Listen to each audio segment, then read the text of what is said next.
Alhamdulillahirabbil alamin. Assalatu wassalamu ala asrofil anbiya'i wal mursalin wa ala alihi wa sahbihi rasulillahi ajma'in. Amma ba'du. Puji syukur atas kehadirat Allah Subhanahu wa taala yang telah melimpahkan rahmat-Nya kepada kita semua sehingga kita bisa hadir dalam kegiatan diseminasi dan penerapan pengalaman budaya positif oleh narasumber kita, yaitu Bapak Dion Saputra SPD, calon guru penggerak angkatan 11 Kabupaten Dharmasraya. Yang sama-sama kita hormati Bapak Ibu yang sempat hadir pada hari ini. Selanjutnya, sholawat beserta salam tak lupa pula kita haturkan kepada baginda Rasul kita, yakni Nabi besar Muhammad Sallallahu Alaihi Wasallam, dengan mengucapkan Allahumma sholli ala Sayyidina Muhammad wa ala ali Sayyidina Muhammad. Bapak Ibu yang kami hormati, sesuai dengan slide yang sudah ditampilkan, kegiatan kita hari ini adalah kolaborasi yang nantinya kita akan berbagi ilmu serta pengalaman terkait budaya positif yang kita harapkan mampu kita pahami dan kita terapkan bersama demi terwujudnya pembelajaran yang berpihak pada siswa serta pembelajaran berdiferensiasi. Untuk lebih lanjutnya, mari kita minta kepada narasumber kita, yaitu Bapak Dion Saputra SPD, untuk memaparkan materi tentang budaya positif di sekolah. Langsung saja kepada Bapak, waktu dan tempat disilakan.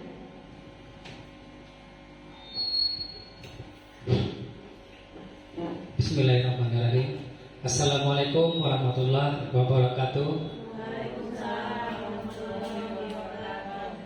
Terima kasih moderator.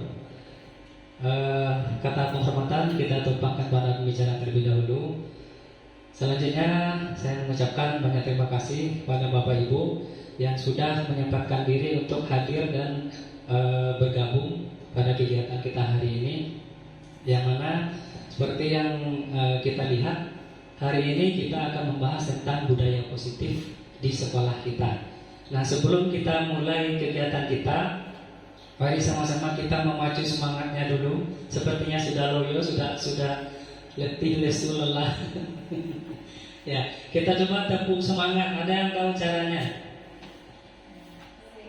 Tepuk semangat.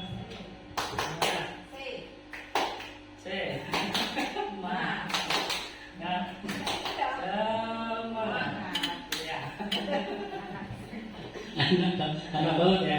Oke, kita cobakan mau dulu terserah mau bawa SD, yang penting tujuannya sama, semangat. Oke, kita mulai. Tepuk semangat.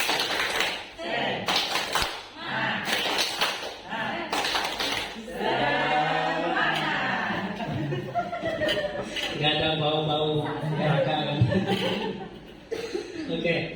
Oke, Bapak Ibu, mudah-mudahan kegiatan kolaborasi kita ini bisa memberikan tambahan ilmu kepada kita semua tentang bagaimana nanti kita bisa menerapkan budaya positif di sekolah kita, terutama untuk anak-anak kita peserta didik SMK Negeri 1 Timpen.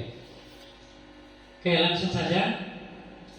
Apa saja konsep dari budaya positif ini? Ada beberapa hal yang terangkum di dalam budaya positif. Yang pertama, perubahan paradigma belajar, disiplin positif, nilai-nilai kebajikan, kebutuhan dasar manusia, perilaku motivasi perilaku manusia, posisi kontrol guru, keyakinan kelas, dan terakhir segitiga restitusi. Ini nanti yang akan kita bahas satu persatu yang berhubungan dengan budaya positif di sekolah. Nah, ini paradigma pembelajaran kita. Pembelajaran yang dirancang berdasarkan prinsip pembelajaran berdiferensiasi sehingga peserta didik belajar sesuai kebutuhannya berdasarkan tahap perkembangan sesuai dengan teori psikologi modern untuk mewujudkan profil pelajar Pancasila. Nah, jadi ini pendidikan paradigma baru kita, yaitu pembelajaran berdiferensiasi untuk mewujudkan siswa dengan karakter profil Pancasila. Ya, yang mana kita tahu bahwa profil pelajar Pancasila itu ada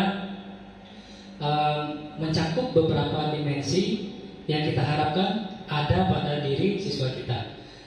Di antaranya adalah beriman dan bertakwa kepada Tuhan Yang Maha Esa, bergotong royong, apalagi kreatif, inovatif, bernalar kreatif, dan berkebinekaan global. Itu adalah karakter yang kita harapkan ada pada diri siswa kita dengan menerapkan pembelajaran berdiferensiasi. Yang mungkin sebelumnya Bapak Ibu juga tahu pengertian dari pembelajaran berdiferensiasi, yang mana ini nanti kita akan bahas secara lebih lanjut. Oke. Nah, ini miskonsepsi, artinya adalah kesalahpahaman kita selama ini tentang pendidikan. Yang pertama, ilusi mengontrol murid, ya, ilusi bahwa kritik membuat rasa bersalah mampu menguatkan karakter. Kemudian ilusi bahwa semua pengetahuan positif dan bermanfaat. Ilusi bahwa orang dewasa berhak memaksa. Nah, ini paradigma lama. Nah, jadi artinya guru itu memaksa siswa untuk mengerti apa yang dia tampilkan. Guru itu memaksa siswa untuk paham apa yang dia sampaikan. Ya, jadi guru itu tidak memperhatikan kebutuhan murid dalam belajar. Guru itu hanya memikirkan ketika saya memberikan ini, kalian harus terima, kalian harus paham. Nah, jadi itu teori lama, paradigma lama. Artinya kita tidak berorientasi pada siswa, tetapi siswa yang menyesuaikan diri dengan guru. Sementara dengan di paradigma baru ini harusnya guru yang menyesuaikan diri dengan siswa. Artinya kita melakukan pembelajaran sesuai dengan kebutuhan siswa kita masing-masing. Nah, bagaimana cara kita menerapkan ini dan bagaimana cara kita memahami ini nanti akan kita kupas secara tajam. Nah, ini mungkin bisa saya bacakan, nggak bisa kelihatan ya. Yang sebelah kiri itu yang lama, yang sebelah kanan itu ini paradigma baru. Sementara ini yang akan kita terapkan paradigma yang baru. Yang mana yang lama itu mengatakan realitas kebutuhan kita itu sama. Nah, kemudian paradigma baru mengatakan realitas kebutuhan kita itu berbeda. Ini masuk ya, ini masuk akal karena kebutuhan setiap siswa itu berbeda. Gaya belajar mereka itu tidak sama. Ya. Kemudian semua orang melihat hal yang sama. Setiap orang melihat gambaran berbeda. Kita mencoba mengubah orang agar berpendapat sama dengan kita. Seperti yang saya sampaikan tadi, guru menyampaikan kamu harus paham. Guru memberikan kamu harus terima. Itu dulu. Kalau sekarang tidak, kita berusaha memahami pandangan orang lain tentang dunia. Anak itu sebenarnya sudah punya pandangan masing-masing. Anak itu punya minat dan bakat mereka masing-masing. Jadi itu yang kita arahkan sesuai minat dan bakat mereka. Nah, perilaku buruk dilihat sebagai suatu kesalahan. Jadi kita selama ini anak melakukan hal negatif salah, anak melakukan hal yang tidak sesuai salah. Itu yang dulu ya. Sekarang semua perilaku memiliki tujuan. Nah, artinya setiap kesalahan anak itu harus kita cari tahu dulu, harus kita teliti dulu, harus kita selidiki dulu kenapa anak itu berlaku demikian. Ya gitu Bapak Ibu ya. Anak yang sedang terlambat, kita langsung menilai dia ini malas, kita hukum. Padahal kita nggak tahu kejadian sebenarnya seperti apa. Entah dia membantu orang tua malam-malam, entah dia ada kegiatan positif lain. Makanya kita harus lihat dulu, anak itu melakukan sesuatu pasti ada tujuannya. Itu yang kita cari tahu dulu ya. Kemudian orang lain bisa mengontrol saya. Yang baru hanya Anda yang bisa mengontrol diri Anda. Kita berpikir kita guru, kita bisa mengontrol anak. Kita guru, anak harus patuh dan taat pada kita. Apakah sekarang anak kita seperti itu? Tidak. Kenapa? Karena hanya Anda yang bisa mengontrol diri Anda. Artinya hanya siswa itu yang bisa mengontrol dirinya sendiri. Nah, terus peran guru apa? Peran guru adalah menimbulkan kesadaran di dalam dirinya sehingga dia bisa mengontrol dirinya sendiri. Seperti itu. Oke, saya bisa mengontrol orang lain. Anda tidak bisa mengontrol orang lain. Artinya kita tidak bisa mengontrol anak itu. Yang kita bisa adalah mengarahkan, mengingatkan, dan membimbing. Gitu. Pembiasaan ada pada saat rujukan gagal. Kolaborasi dan konsensus menciptakan pilihan-pilihan baru. Nah, model berpikir menang atau kalah, kemudian model berpikir menang-menang. Kalau dulu kan ada juara, ada penghukuman, ada penghargaan. Kalau ada penghukuman, ada penghargaan, ada juara atau tidak, itu anak akan berpikir mereka menang dan mereka kalah. Bagi yang menang akan sombong, bagi yang kalah akan rendah diri. Itu kenapa tidak ada juara sekarang. Ya, karena setiap anak itu pemenang semuanya, sesuai paradigma baru. Anak itu menang semuanya. Mereka menang di bakat masing-masing. Mereka menang di minat masing-masing. Nah, itu yang akan kita tuntut, bagaimana anak itu tidak merasa gagal di tangan kita. Oke, Bapak Ibu. Nah, ini disiplin positif. Pengertiannya yaitu salah satu cara penerapan disiplin untuk menumbuh kesadaran serta memberdayakan murid tanpa imbalan, tanpa penghargaan, dan tanpa hukuman atau ancaman. Nah, tujuan dari budaya positif di paradigma baru ini adalah bagaimana kita menumbuhkan kesadaran dalam diri anak sehingga mereka melakukan sesuatu itu tidak karena terpaksa, sehingga mereka melakukan sesuatu itu tidak karena takut dihukum. Nah, kamu yang datang terlambat silakan berkeliling lapangan 5 putaran. Oke, besoknya anak akan datang tepat waktu. Tapi karena apa? Bukan karena kesadaran dia, tapi karena takut.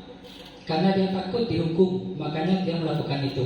Artinya itu belum kesadaran dari dalam dirinya. Ya, beda ya. Kesadaran karena dihukum, kesadaran atas diri sendiri. Nah, di paradigma baru ini, bagaimana cara kita memunculkan kesadaran dalam diri anak?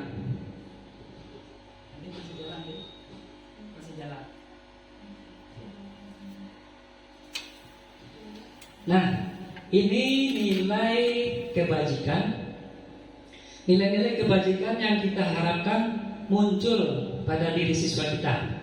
Apa saja nilai kebajikannya? Berdasarkan profil Pancasila, nilai kebajikan itu sesuai dengan dimensi belajar Pancasila: beriman dapat takwa pada Tuhan Yang Maha Esa dan Akal Mulia, berkebinekaan global, gotong royong, mandiri, kreatif, dan bernalar kritis. Oke, kemudian nilai kebajikan menurut Ibu Primary Reliance Program, nilai kebajikan itu berisikan toleransi, rasa hormat, integritas, mandiri, menghargai, antusias, empati, keingin-tahuan, kreativitas, kerjasama, percaya diri, dan komitmen. Ini nilai kebajikan. Nah, kemudian menurut life skill, nilai kebajikan itu adalah dapat dipercaya, lurus hati, pendengaran yang aktif, tidak merendahkan orang lain, dan memberikan yang terbaik bagi diri sendiri. Nah, itu adalah nilai-nilai kebajikan menurut beberapa studinya. Ini nilai-nilai yang kita harapkan ada pada anak kita dalam paradigma pendidikan baru. Oke, seperti yang saya bilang tadi, setiap kesalahan, setiap pelanggaran itu pasti ada tujuannya. Nah, yang mana tujuan itu adalah untuk memenuhi kebutuhan dasar manusia. Jadi manusia itu pada umumnya punya kebutuhan dasar, termasuk kita. Apa saja kebutuhan dasar manusia? Ya. Kebutuhan dasar itu adalah segala sesuatu yang kita lakukan untuk mendapatkan apa yang kita inginkan. Seluruh tindakan kita memiliki tujuan tertentu, dan semua usaha terbaik yang kita lakukan adalah dalam rangka agar semua kebutuhan dasar kita terpenuhi. Oke, artinya setiap tindakan kita, apapun yang kita lakukan di kehidupan kita setiap hari itu ada tujuannya. Benar atau enggak? Ya, pasti ada tujuannya. Tujuannya adalah untuk memenuhi kebutuhan dasar manusia. Apa saja kebutuhan dasar manusia? Nah, ini ada 5 kebutuhan dasar manusia, yang mana setiap tindakan manusia itu didasarkan pada keinginan untuk memenuhi kebutuhan-kebutuhan yang ini. Yang pertama, bertahan hidup. Ada orang yang melakukan sesuatu karena makanan, karena pakaian, tempat tinggal, keamanan, dan kesehatan. Itu tujuan hidup pertama. Kemudian kasih sayang dan rasa diterima. Rasa diterima, dipedulikan, berbagi, kerjasama, menjadi bagian dari kelompok. Ini adalah sikap-sikap orang yang mencerminkan akan pemenuhan kebutuhan untuk kasih sayang. Yang ketiga, kebutuhan penguasaan. Apa saja yang merupakan kebutuhan penguasaan? Harga diri, keinginan untuk dianggap memimpin, berprestasi, diakui dan didengar. Kita butuh didengar ya. Kita butuh dianggap ya. Oke, jadi itu adalah aktivitas manusia untuk memenuhi kebutuhan penguasaan. Oke. Dan selanjutnya kebebasan. Nah, Bapak Ibu, aktivitas manusia untuk memenuhi kebutuhan kebebasannya seperti mandiri, memiliki pilihan, mencoba hal baru, mampu mengendalikan diri. Ya, setiap kita adalah pilihan. Ya, kata orang hidup adalah pilihan. Kita hidup pasti ada pilihan. Nah, itu mencerminkan bahwa kita sedang memenuhi kebutuhan tentang kebebasan. Ya, zaman sekarang nggak ada orang yang mau dipilih-pilihin, ya kan? Kamu harus melakukan ini, kamu harus melakukan itu, kan nggak ada. Itu kenapa siswa itu kita bebaskan mereka sesuai dengan minat dan bakatnya, agar kebutuhan kebebasannya terpenuhi. Yang terakhir, kesenangan. Nah, ini yang paling penting. Ya, segala sesuatu yang kita lakukan itu hendaknya mencerminkan sebuah kesenangan dan mengandung nilai kesenangan untuk kita. Apa saja yang bisa kita lakukan untuk memenuhi kebutuhan kesenangan? Bermain, humor, antusiasme, dan tertawa. Kita setiap hari pasti ada tertawanya ya. Siapa yang cemburu belajar dari pagi sampai malam? Kita butuh tertawa, kita butuh bermain, kita butuh humor, kita butuh hiburan untuk memenuhi kebutuhan akan kesenangan. Ya, rajin-rajin tertawa, rajin-rajin tersenyum, karena itu adalah salah satu obat awet muda. Ya, Budi ya. Ya. Biar gak cepat tua, kita harus rajin-rajin tertawa, tersenyum setiap hari. Ya. Jangan galak-galak surang tuh. Nah, ini seperti yang saya bilang tadi, kesadaran itu ada 2 jenisnya. Ada kesadaran dari dalam, ada kesadaran dari luar. Kesadaran motivasi ekstrinsik adalah kesadaran dari luar. Maksudnya bagaimana? Kita disiplin itu, kita melakukan sesuatu itu karena sesuatu. Contohnya, untuk menghindari ketidaknyamanan atau hukuman, kita upacara, kita terlambat.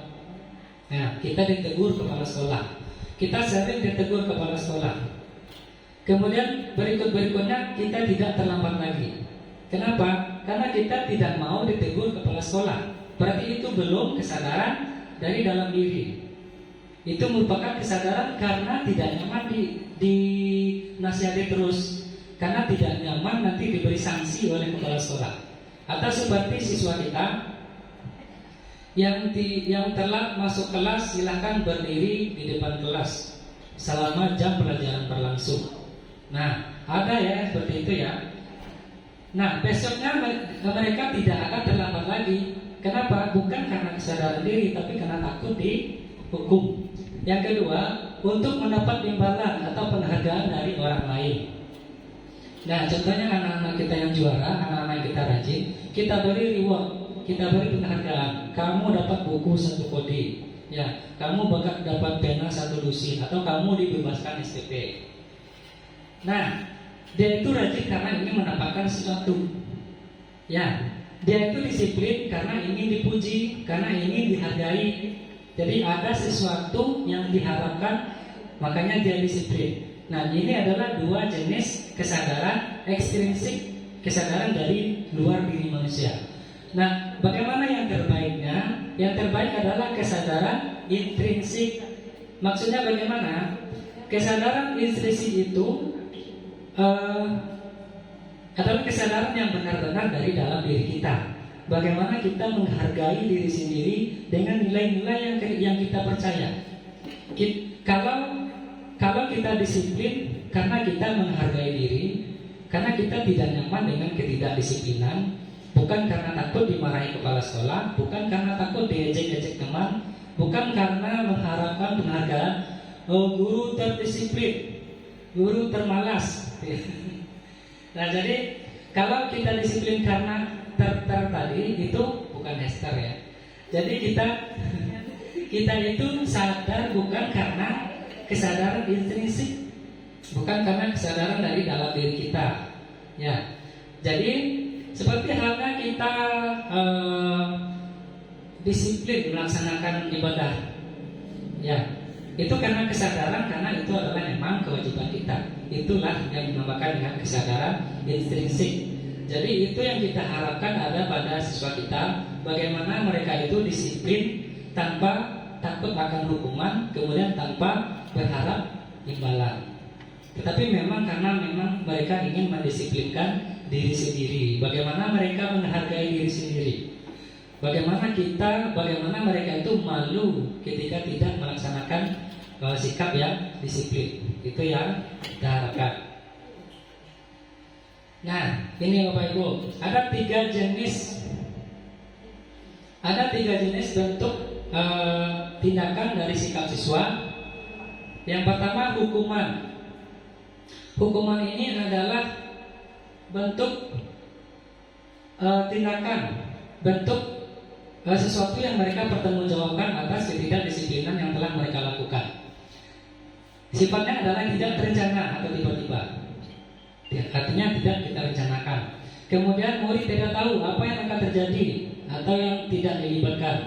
Bersifat satu arah, kemudian berupa hukuman fisik atau psikis. Contohnya seperti yang kita bilang tadi, anak terlambat kita hukum berdiri di depan kelas selama jam pelajaran berlangsung. Atau anak cabut kita suruh keliling lapangan 5 putaran. Nah, itu hukuman. Oke. Kemudian konsekuensi. Nah, kita lihat apa bedanya hukuman dengan konsekuensi. Kalau hukuman itu tadi melibatkan fisik ya, kemudian konsekuensi terencana atau disepakati sesuai peraturan.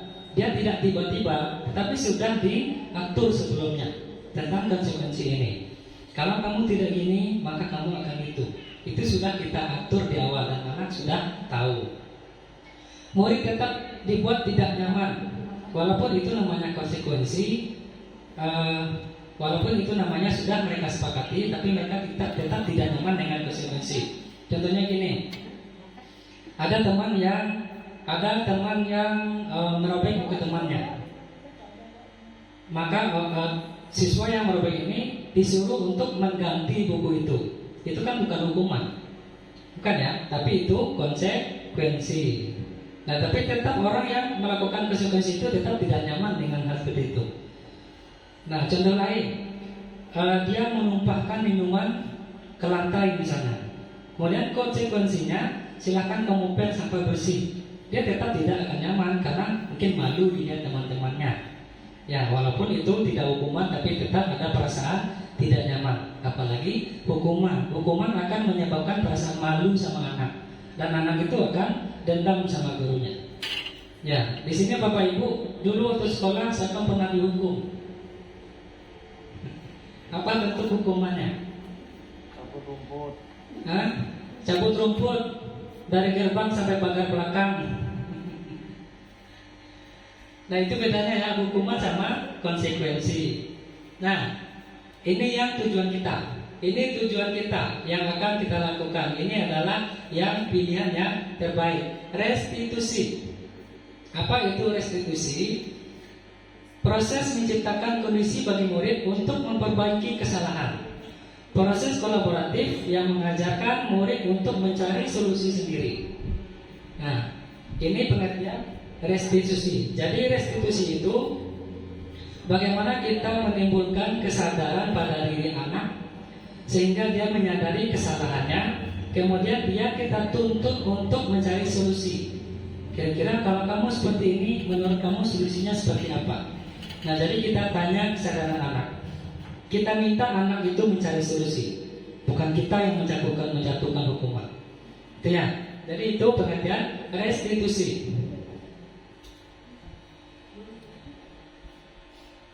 Nah, ini ada 5 posisi kontrol guru. Artinya ketika kita memproses anak yang bermasalah, ini ada 5 tipe-tipe guru atau 5 tipe-tipe pendidik dalam memproses pelanggaran terhadap siswa. Yang pertama ada sebagai penghukum, yang kedua sebagai pembuat rasa bersalah, yang ketiga sebagai teman, yang keempat pemantau, yang kelima sebagai manajer. Kita lihat satu persatu, nanti kita jelaskan juga dengan video ya Bapak Ibu. Posisi penghukum itu seperti apa?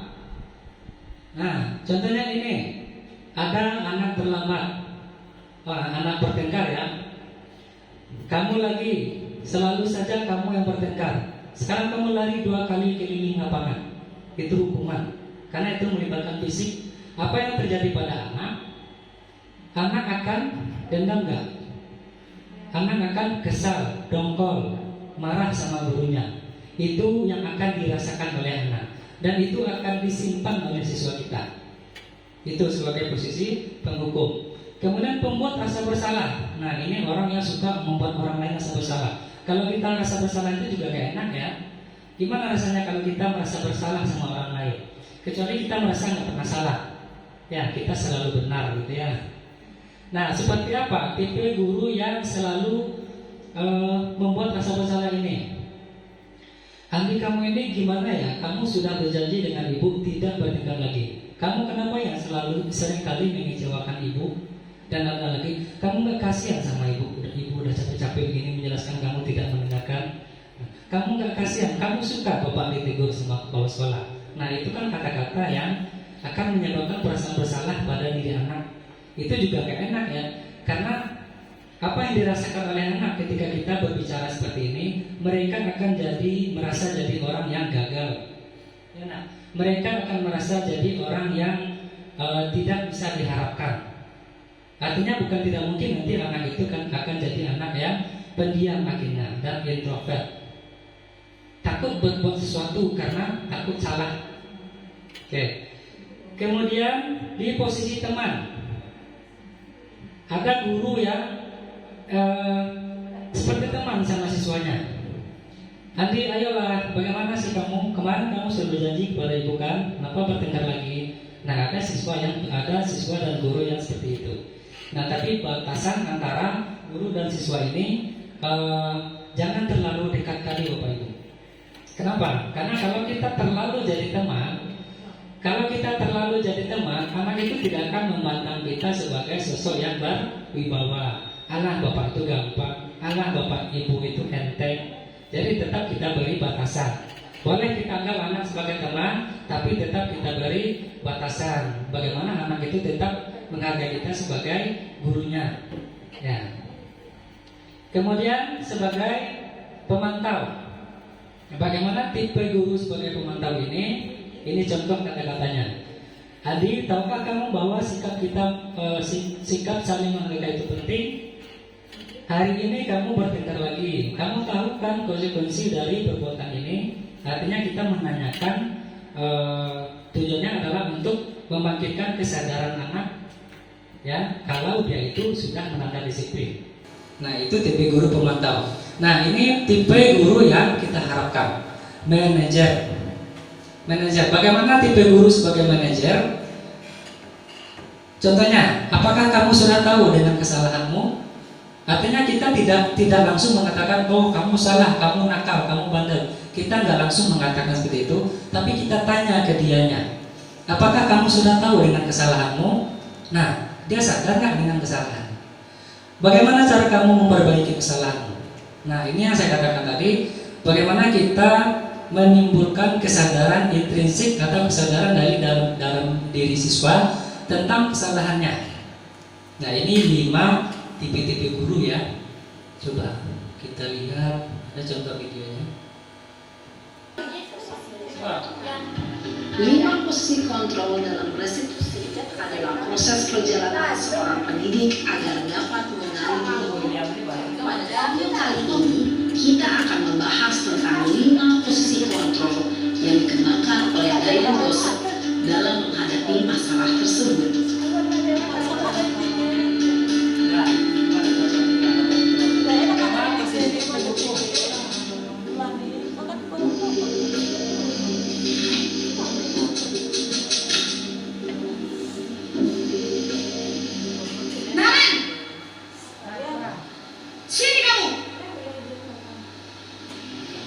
Selamat pagi, Bu.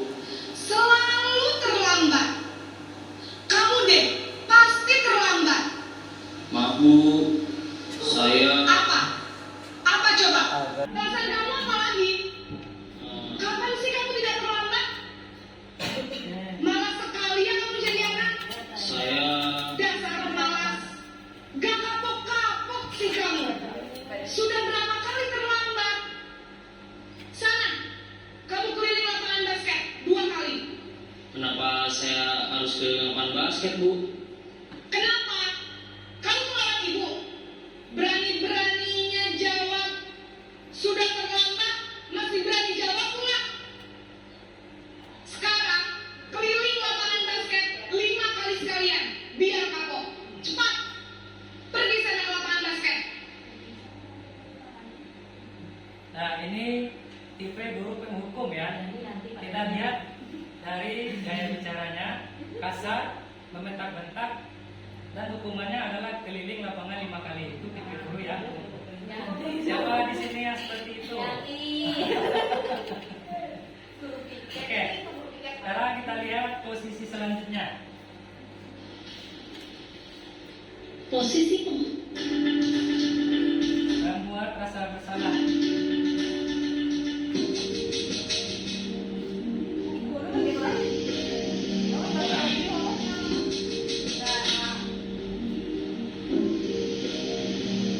Naren,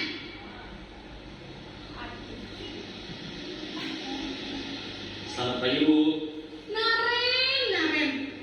Kamu kenapa terlambat lagi, nak? Ya Tuhan, Naren. Kamu senang ya bikin ibu susah ya? Kalau kamu terlambat lagi, nanti ibu yang ditegur bapak kepala sekolah, nak. Disangka ibu tidak bisa membina kamu. Duh, gimana ini? Maaf, Bu. Duh, Gusti Naren. Kamu suka ya kalau ibu ditegur bapak kepala sekolah? Terus, sekarang ibu harus tulis apa yang di buku absen? Ini kamu sudah sering terlambat loh. Ibu harus apa coba? Maaf, Bu. Maaf sekali. Ya sudah, lain kali jangan bikin ibu susah lagi ya nak ya. Nah, mana tadi kalimat yang menyatakan dia ini pembuat rasa bersalah? Kamu sudah membuat ibu susah. Kamu senang ya melihat ibu ditegur oleh kepala sekolah. Nah, itu anak yang merasa jadi salah. Kita lanjut. Posisi teman. Kita skipnya tadinya ya.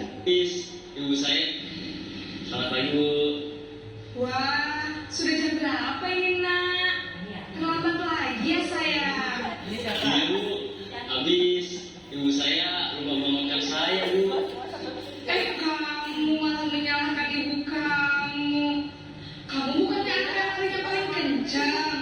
Kok terlambat sih? Iya, Bu. Saya memang terlambat bangun tadi. Jadi biarpun saya lari kencang, tetap gak kekejar, Bu. Ya sudah sana. Nanti lain kali larinya lebih kencang lagi ya. Biar gak terlambat lagi. Bikin seneng ibu. Demi ibu. Bisa kan? Bisa lah, Bu. Ya sudah sana masuk kelas. Ibu beresin urusan absen kamu. Kamu ini ada-ada saja. Ya, kalau posisi teman ini, kita takutnya nanti anak itu menggampangkan kita.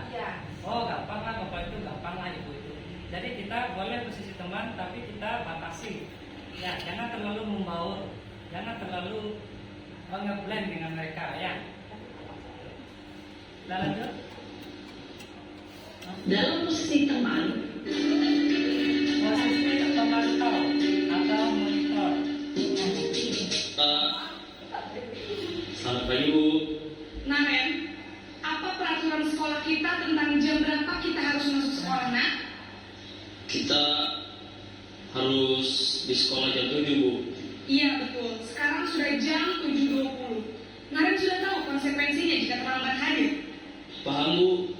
Saya harus tinggal kelas pas jam istirahat selama 20 menit. Iya benar, konsekuensinya demikian. Jadi nanti jam 9.30 pas istirahat, kamu harus tinggal di kelas, kerjakan tugas tambahan untuk ketertinggalan kamu, ya? Baik Bu.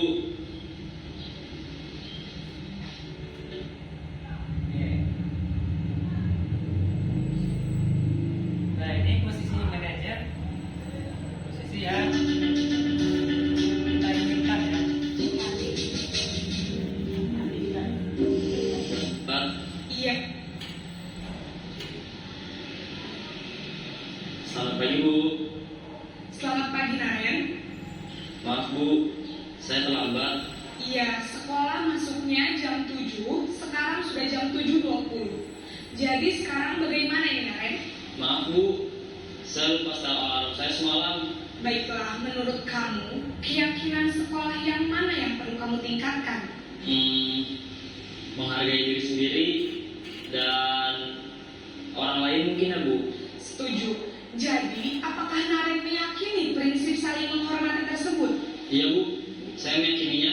Apakah Naren bersedia memperbaiki masalah keterlambatan ini? Bersedia Bu. Bagaimana kamu akan perbaiki masalah keterlambatan ini? Saya akan coba untuk tidak lupa menyetel alarm saya Bu. Baik, kalau Naren lupa menyetel alarm di rumah, ada orang yang kira-kira bisa bantu mengingatkan tidak? Ada Bu, kakak saya, Kak Emma. Ada lagi selain Kak Emma? Selain Kak Emma, ada ibu saya. Baik, jadi yang mengingatkan Naren adalah Kak Emma dan ibu kamu ya? Kira-kira akan mulai setel alarm kapan nih Naren? Setelah pulang sekolah, akan segera saya lakukan. Baik, jadi Naren akan setel alarm untuk bangun besok pagi dan akan diingatkan oleh kakak dan ibunda Naren ya. Ada lagi yang mungkin perlu dilakukan Naren agar tidak terlambat bangun lagi. Tidak ada Bu. Baik Naren, terima kasih untuk kerjasama kamu.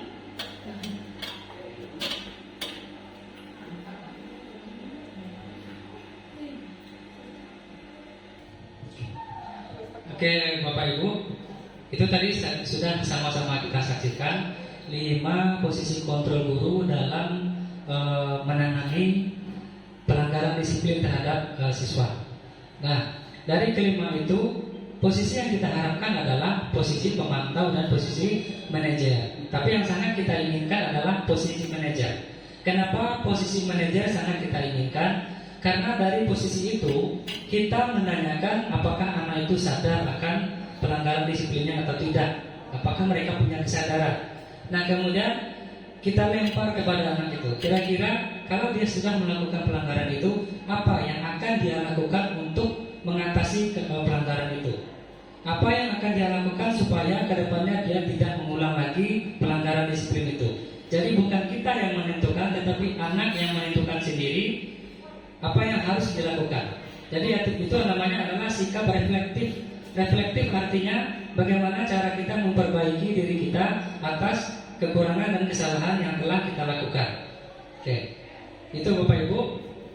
Posisi manajer adalah posisi di mana kita menuntut anak, untuk bisa memunculkan kesadaran dirinya atas tindakan pelanggarannya. Kemudian bagaimana dia mencari solusi sendiri atas kesalahan yang sudah dilakukannya. Nah, kita beranjak pada keyakinan kelas Bapak Ibu. Keyakinan kelas itu apa bedanya dengan peraturan kelas? Kita biasanya bikin kesepakatan atau peraturan kelas. Ada yang namanya keyakinan kelas. Mengapa keyakinan? Kenapa bukan peraturan? Karena kalau dia peraturan, artinya kita menuntut anak kamu harus gini, ya kan? Artinya kita yang mengontrol anak. Sedangkan kalau keyakinan kelas itu adalah apa yang mereka yakini sama-sama, apa yang telah mereka buat bersama-sama di kelas. Kemudian nanti mereka yakini sama-sama dan mereka pahami konsekuensinya apa. Kalau terlambat nanti kamu konsekuensinya gini ya. Kalau kamu mengganggu teman, kalau kamu memotong guru berbicara, kalau kamu makan minum di kelas, atau kalau kamu tidur di kelas, kamu nanti konsekuensinya gini ya. Artinya di awal kita sudah buat itu. Nah, jadi ketika anak melanggar, kita tanya lagi, keyakinan ini sudah kita bikin, sudah kita sepakati, kenapa kamu masih melanggar? Nah, kira-kira apa solusinya? Kira-kira bagaimana yang harus kamu lakukan supaya bisa memperbaiki ini? Oke. Kenapa keyakinan kelas? Karena keyakinan kelas memiliki poin-poin ini. Dia mengandung nilai-nilai kebajikan universal yang disepakati secara tersirat. Ada nilai-nilai kesepakatan bersama. Kemudian keyakinan kelas bersifat lebih abstrak daripada peraturan yang lebih rinci atau konkret. Kalau peraturan artinya kita memaksakan anak, kamu harus gini, kamu harus itu ya. Kemudian keyakinan kelas punya pernyataan universal. Pernyataan keyakinan kelas senantiasa dalam kalimat positif. Biasanya kalau peraturan kelas itu siswa dilarang ini, siswa tidak boleh itu. Nah, itu kan kalimat negatif. Kalau keyakinan kelas contohnya seperti ini. Nah, ini proses kita membuat keyakinan kelas. Kita berdiskusi sama anak, kita bagikan kertas sama anak, silakan tuliskan apa peraturan, apa yang akan kita laksanakan di kelas kita ini. Nah, kemudian kita suruh anak menempel di depan. Nah, nanti baru kita rumuskan seperti ini. Nah, kita merubah kalimat negatif menjadi kalimat positif. Yang awalnya mungkin mereka membuat tidak boleh terlambat, kita ubah menjadi kalimat yang negatif positif. Datang tepat waktu, itu kan positif. Karena kenapa kita tidak boleh memunculkan kalimat negatif? Karena itu bunyinya adalah tuntutan. Kamu dituntut harus gini, dituntut harus gitu.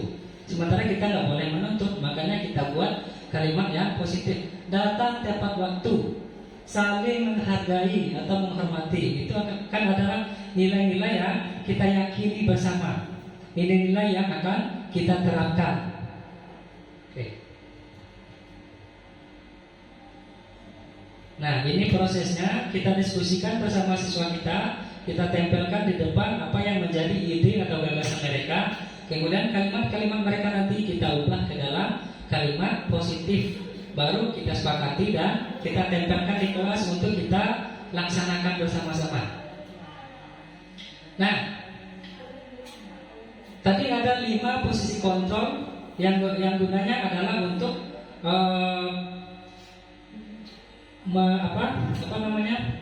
gunanya adalah untuk bagaimana kita memproses pelanggaran disiplin yang dilakukan oleh anak kita. Ada yang namanya segitiga restitusi. Tadi kan ada hukuman, ada konsekuensi, ada restitusi. Ya, seperti yang sudah kita bicarakan tadi, restitusi itu adalah proses dialog yang dijalankan oleh guru yang dapat menghasilkan murid yang mandiri dan bertanggung jawab. Artinya dia tahu dengan kesalahannya dan bisa membuat solusi atas kesalahannya itu. Nah, ada 3 tahap dalam proses restitusi. Yang pertama misalnya guru A itu menempatkan siswa di kelas, makan di kelas pada saat guru melaksanakan pembelajaran. Nah, ini yang pertama kita stabilkan dulu identitasnya.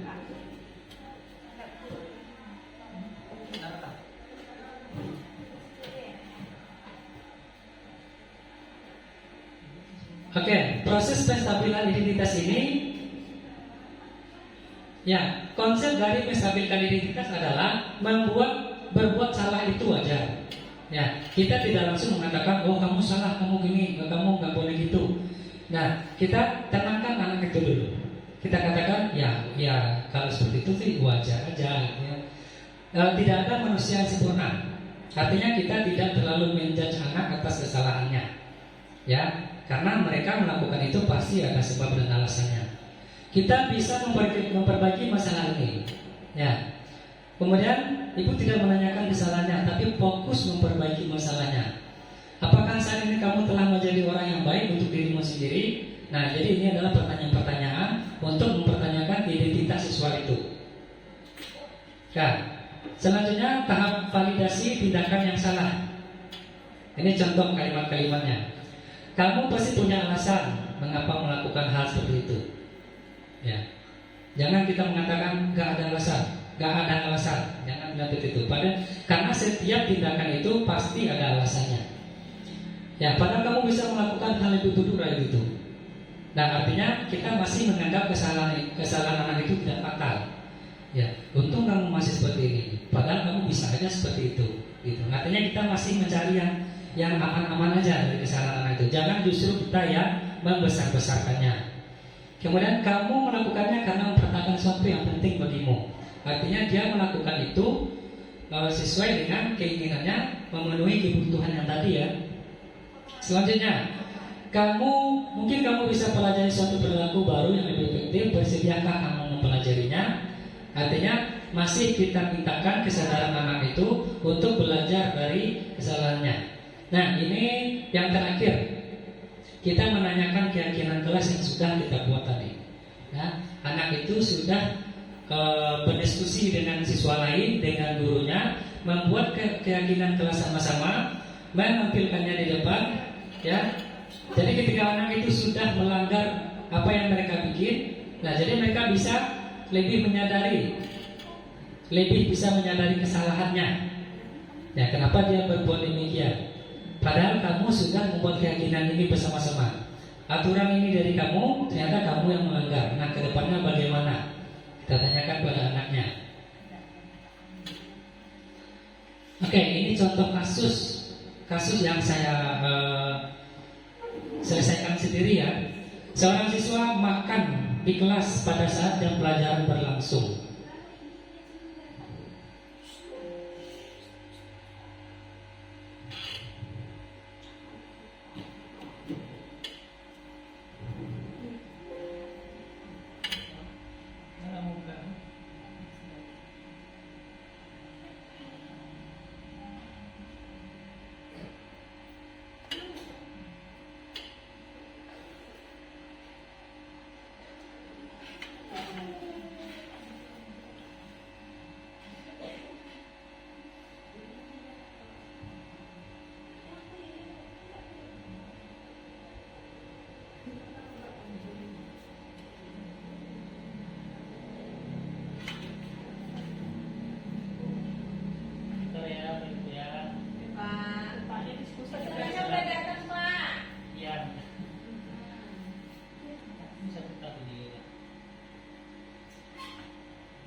Nah, ini Bapak Ibu, ini kasus siswa yang sudah saya tangani sendiri berdasarkan restitusi yang saya jelaskan tadi.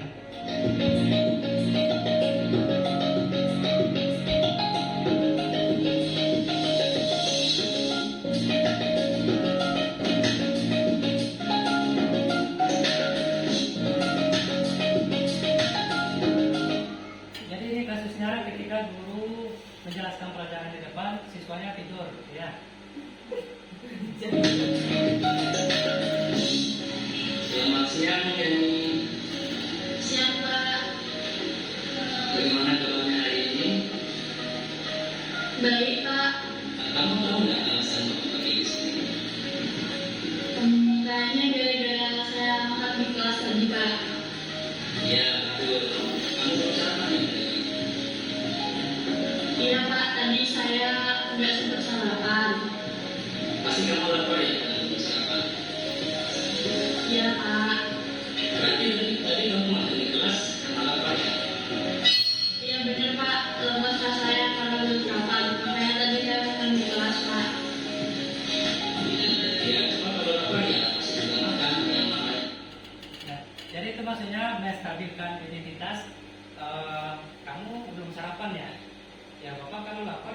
makan. Artinya kita tidak langsung menyalahkan anak.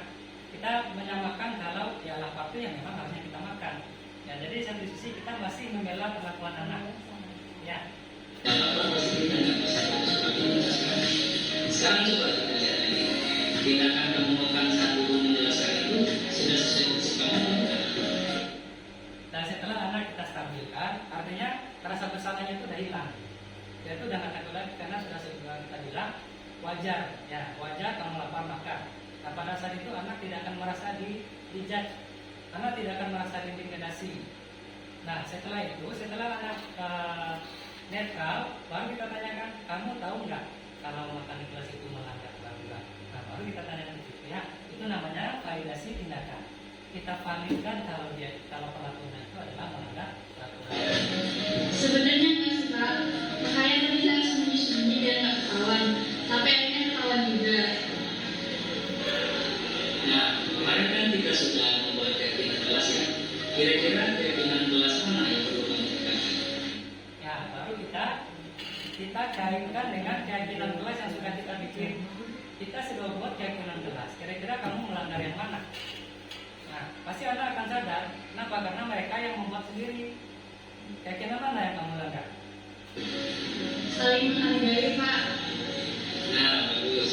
Kamu setuju tidak kalau menghargai orang lain itu penting? Saya sangat setuju Pak, karena menghargai orang lain itu penting karena saya juga mau dihargai Pak. Jadi, apakah kamu bersedia memperbaiki masalah ini? Bersedia Pak. Kalau kamu bersedia memperbaiki masalah ini, kamu akan jadi orang seperti apa? Saya akan menjadi orang yang lebih bisa menghargai dan menghormati orang lain Pak. Lalu kira-kira bagaimana rasanya bisa jadi orang yang mampu menghargai orang lain? Ya, saya pasti akan merasa saling bangga dan bisa menghargai orang lain. Baiklah ini, mari kita pikirkan bagaimana memperbaiki masalah ini ya.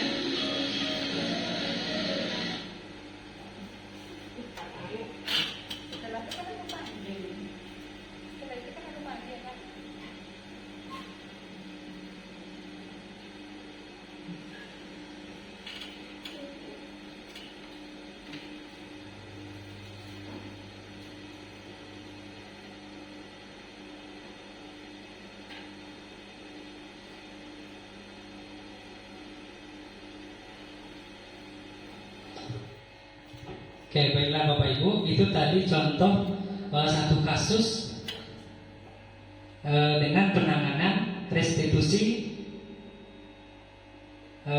segitiga restitusi. Bagaimana cara kita memproses pelanggaran anak sehingga anak tidak merasa dihukum, sehingga anak merasa sadar dengan kesalahannya, dan kita tuntut anak itu bagaimana untuk memperbaiki kesalahan itu sesuai dengan keyakinan kelas yang sudah mereka sepakati bersama-sama. Nah, artinya sebelum mereka melaksanakan pelajaran, mereka sudah meyakini satu hal. Mereka sudah membuat kesepakatan mereka sendiri.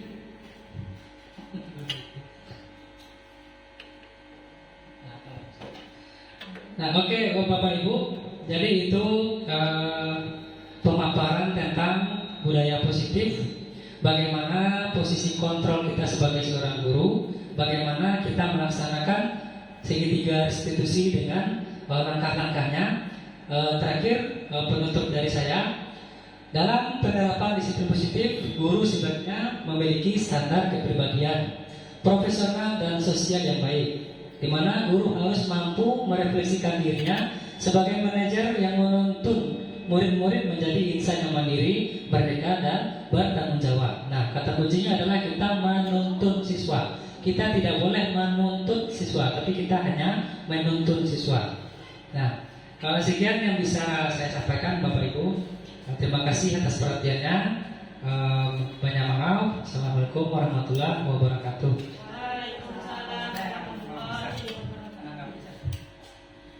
Baik, terima kasih kepada Bapak Gion yang telah memberikan materi yang sangat-sangat luar biasa untuk kita hari ini. Beri aplaus dulu untuk narasumber kita. Baik Bapak Ibu, apakah masih semangat untuk tahap selanjutnya? Oke, kita cek dulu semangatnya ya Pak ya. Tepuk semangat.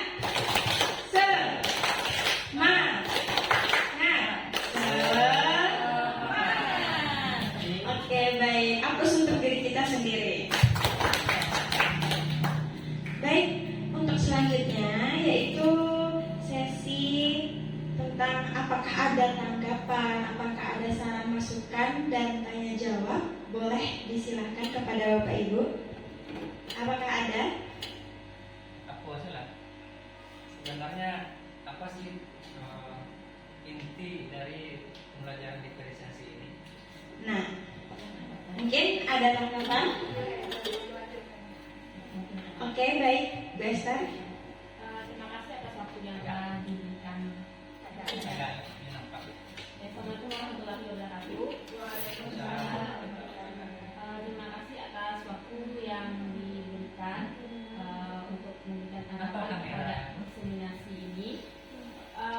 Jadi yang dapat saya simpulkan dari yang didapatkan oleh narasumber tadi yaitu bahwa kita sebagai guru nanti bisa mempunyai ada 5 peranan dalam menghadapi siswa, tapi yang sebenarnya itu adalah kita sebagai manajernya, sebagai pihak manajernya. Ya. Nah tadi juga mengaitkan tentang pembelajaran berdiferensiasi. Nah kalau saya tidak salah pernah baca pembelajaran berdiferensiasi ini berarti kita memberikan perlakuan karena karakteristik siswa yang berbeda-beda, kita juga memberikan perlakuan yang berbeda pula sesuai dengan karakteristik mereka sehingga pembelajaran yang dilakukan itu berjalan dengan baik dan sesuai tercapainya dan sesuai dengan harapan kita. Nah, bagaimana dengan implementasinya pembelajaran di dalam kelas, misalnya dari Bapaknya sendiri, bagaimana implementasi tentang pembelajaran berdiferensiasi tersebut? Terima kasih atas waktunya. Assalamualaikum warahmatullahi wabarakatuh. Waalaikumsalam. Baik, terima kasih kepada Bu Esther untuk masukan, saran dan tanggapannya. Itu sangat bagus sekali ya. Kemudian mungkin ada tadi beberapa pertanyaan dari Bu Esther, langsung saja dijawab oleh narasumber kita. Kepada Pak Dian disilakan. Terima kasih atas respon dan tanggapannya Bu Esther, luar biasa sekali. Jadi Bapak Ibu, saya yakin mungkin juga sudah paham ya bahwa pembelajaran berdiferensiasi ini bagaimana kita dalam proses pembelajaran itu memenuhi setiap kebutuhan, minat dan bakat serta gaya belajar setiap peserta didik. Karena kita yakini bahwa anak-anak itu berbeda cara mereka memahami pelajaran. Anak-anak itu tidak sama cara mereka belajar. Yang jelas tujuannya adalah pelajaran itu sampai kepada anak itu. Nah, bagaimana cara kita memenuhi kebutuhan belajar anak yang berbeda itu? Nah, salah satu caranya adalah kita melibatkan berbagai media, kita melibatkan berbagai metode pembelajaran yang dibutuhkan oleh anak. Nah, ada 3 jenis gaya belajar bagi siswa kita. Yang pertama ada anak audio. Anak audio ini adalah anak yang cenderung ke mendengarkan. Mereka lebih suka kalau kita punya media video, mereka lebih suka mendengarkan atau mendengarkan penjelasan dari guru. Ada anak visual. Anak visual ini dia lebih senang melihat.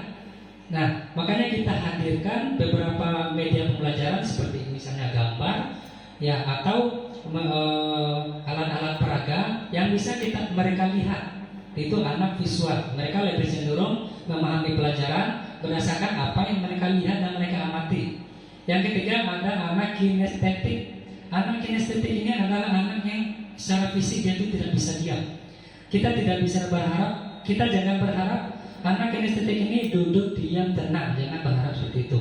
Nah, jadi bagaimana cara kita menghadirkan gaya belajar, media belajar, serta metode belajar bagi anak-anak yang berbeda-beda ini? Nah, saya contohkan di pengalaman saya sendiri. Pada saat materi praktek membuat motif flora di alam, itu saya menghadirkan beberapa media. Contohnya seperti gambar motif flora. Dan saya juga menghadirkan video. Kemudian untuk anak-anak kinestetik, saya suruh keluar. Silakan kamu ke alam. Silakan kamu keluar mencari bentuk-bentuk flora. Boleh daun, boleh bunga. Nah, nanti bentuk-bentuk itu silakan kamu ubah menjadi bentuk motif. Jadi anak kinestetik mereka lebih suka keluar. Oke, silakan. Anak audio mereka lebih suka di dalam kelas. Anak visual mereka mungkin juga di dalam kelas dengan mencari contoh-contoh di HP atau di Google.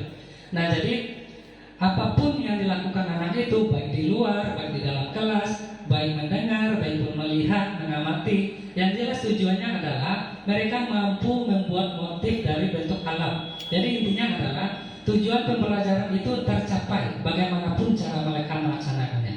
Jadi itu contoh implementasi dan penerapan dari pembelajaran diferensiasi. Seperti olahraga, mungkin pelajaran olahraga, anak kinestetik mungkin mereka langsung mempraktekkan. Anak visual, mereka mungkin lebih senang melihat tampilan video yang pupik tayangkan. Anak auditori, mereka mungkin lebih suka mendengarkan penjelasan gurunya.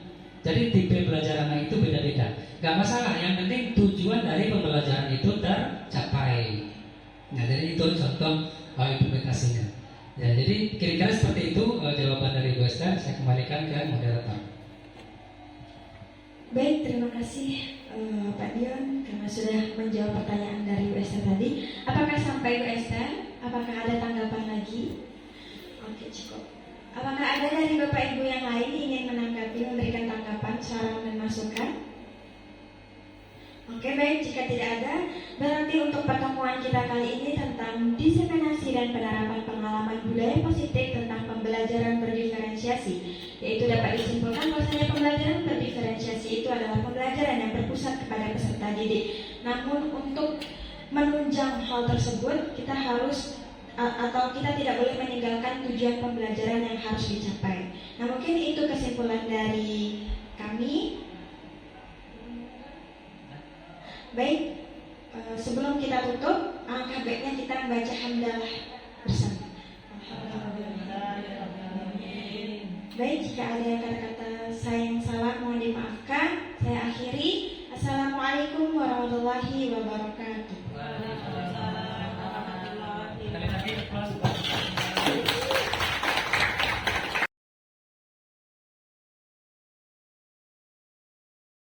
Selamat siang Yani. Siang, Pak. Bagaimana kabarnya hari ini? Baik, Pak. Kamu tahu nggak alasan Bapak panggil ke sini? Kayaknya gara-gara saya makan di kelas tadi, Pak. Iya betul. Kamu belum sarapan ya tadi pagi? Iya, Pak. Tadi saya nggak sempat sarapan. Pasti kamu lapar ya karena belum sarapan. Iya, Pak. Berarti tadi kamu makan di kelas karena lapar ya? Iya bener, Pak. Lemas rasanya karena belum sarapan. Makanya tadi saya makan di kelas, Pak. Iya, Bapak kalau lapar ya pasti juga makan. Yang namanya lapar pasti kita nggak bisa fokus beraktivitas kan? Sekarang coba kita lihat lagi. Tindakan kamu makan saat guru menjelaskan itu sudah sesuai prinsip kamu atau bukan? Sebenarnya nggak sih, Pak. Makanya tadi saya sembunyi-sembunyi biar nggak ketahuan. Tapi akhirnya ketahuan juga. Nah, kemarin kan kita sudah membuat keyakinan kelas ya. Kira-kira keyakinan kelas mana yang perlu kamu tingkatkan? Saling menghargai, Pak. Nah, bagus. Kamu setuju tidak kalau menghargai orang lain itu penting? Saya sangat setuju, Pak. Karena menghargai orang lain itu penting karena saya juga mau dihargai, Pak. Jadi, apakah kamu bersedia memperbaiki masalah ini? Bersedia, Pak. Kalau kamu bersedia memperbaiki masalah ini, kamu akan jadi orang seperti apa? Saya akan menjadi orang yang lebih bisa menghargai dan menghormati orang lain, Pak. Lalu kira-kira bagaimana rasanya bisa jadi orang yang mampu menghargai orang lain? Ya, saya pasti akan merasa saling bangga dan bisa menghargai orang lain, Pak. Baiklah Yani, mari kita pikirkan bagaimana memperbaiki masalah ini ya.